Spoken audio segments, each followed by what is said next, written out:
What's going on, people? It's Insomniac here, giving you sick people a dose of gaming news. You can also find me over on XboxNexus.com, where we feed you a delicious scoop of all things Xbox. And let's get right into the gaming rundown for October 17th, 2017. First up, over on Kotaku, writer Jason Schreier writes, EA shuts down Visceral Games. EA is shutting down Visceral Games, the studio behind Battlefield Hardline and Dead Space, the publisher said today. The Star Wars game in development at Visceral will be revamped and moved to a different studio. EA says, although it will now be something completely different. Sutherland adds that Visceral will be ramping down and closing, and that we are in the midst of shifting as many of the team as possible to other projects and teams at EA. Lastly, he said, while we had originally expected the game to launch late in fiscal year 2019, we're now looking at a new time frame that we will announce in the future.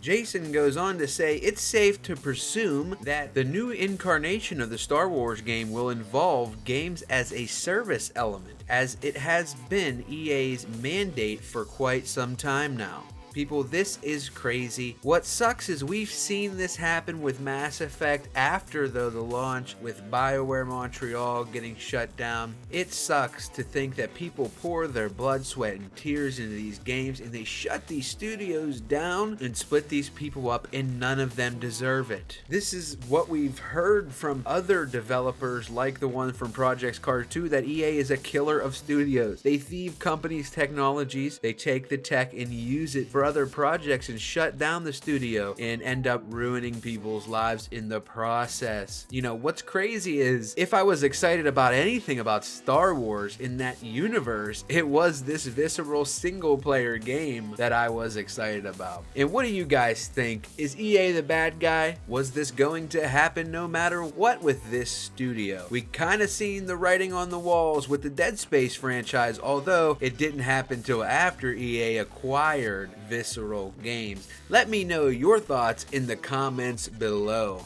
Up next on the gaming rundown, this is over on Eurogamer. Online petition forces governments to respond to loot boxes. A petition calling for gambling laws to adapt to include video games with gambling mechanics has passed the 10,000 signatures needed to warrant a response from the UK government. This is not only the call for the UK government to alter the current gaming legislation to include loot boxes. A member of parliament has submitted questions to the Secretary of State regarding the protection of young and vulnerable from gambling and loot boxes in games. Now, this is interesting because we're diving into a legal structure, and this may take a while, but I have a feeling it's going to end up in a US courtroom with someone suing on behalf of their child, so game companies might want to slow down on all the crazy ripping people off tactics.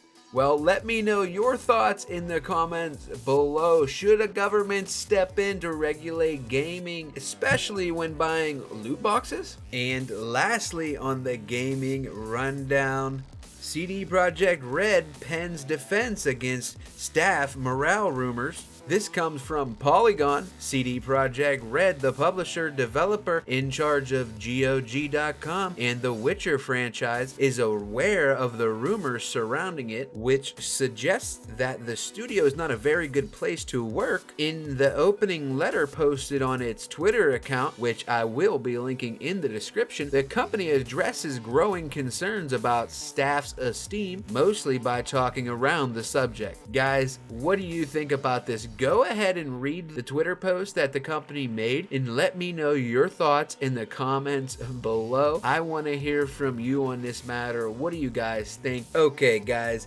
that's it for the gaming rundown for October 17th, 2017. I want to thank you for tuning into my channel, The Insomniac. Remember, you can find me over on XboxNexus.com, on Facebook and Twitch /Insomniac, or on Twitter @Insomniac. Again, thanks for tuning into the channel. Please leave a like, and if you like what I do, think about subscribing.